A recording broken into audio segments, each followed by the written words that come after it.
iqtisadiyyat xəbərlərini təqdim etməyə. Buyurun, söz sizindir. Hazıram Mehman, bizi izləyin.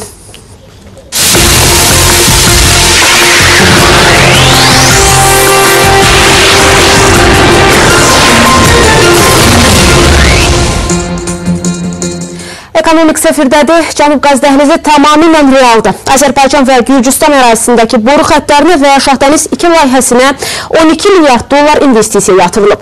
İşin 30% artıq görülüb. Belə bir layihəni heç kim dayandıra bilməz.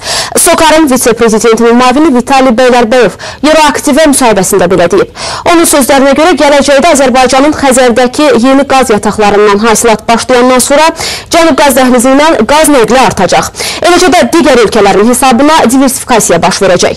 Hazırda Mərkəzi Asiya qazının Cənub qaz dəhlizindən keçəcək, Avropaya nəqli imkanları müzakirə olunur və bu halda Cənub qaz dəhlizinin buraxılış gücünün artırılması haqqında daha dəqiq danışmaq mümkün olacaq.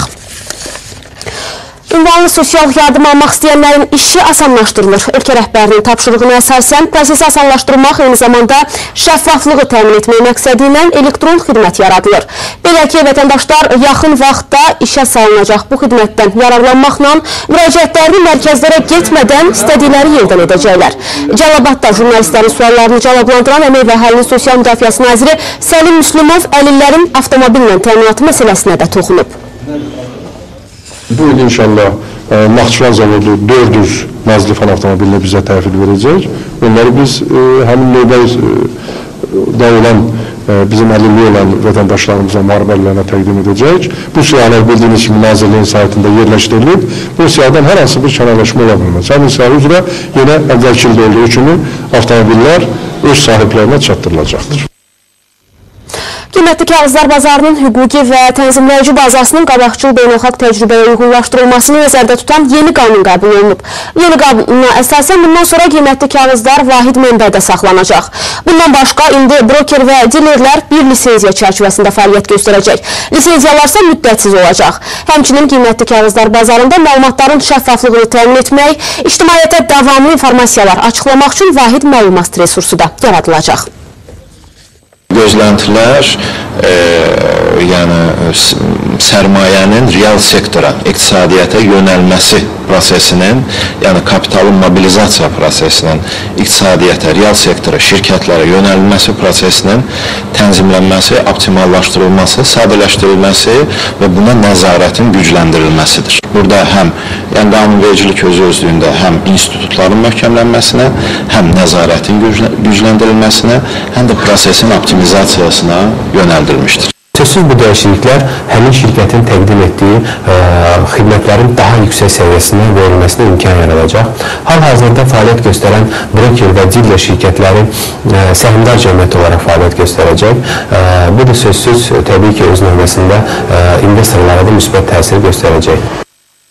Birjalardakı son tendensiyanı nəzərinizə çatdırırıq. Son hərraclarda bütün markalardan olan neft bir qədər ucuzlaşıb.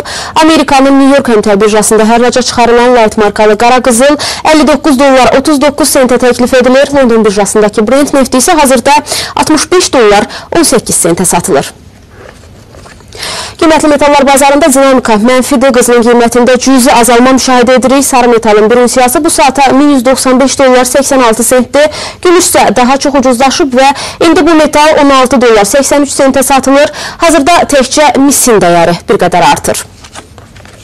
İndi əksər qiymətli kağızlar qırmızı zonadadırlar. Amerikanın qiymətli kağızlar bazarında ucuzlaşma var. Yaponiyanın Nikkei 225 indeksi əksinə bahalaşıb.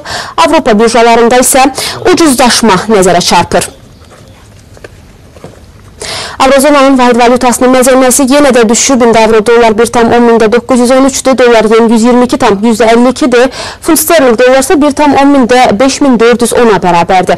Azərbaycan manatının digər valyutalara nisbətən Mərkəzi Bank müəyyənləşdirdiyi sonuncu məzənnələr isə belədir.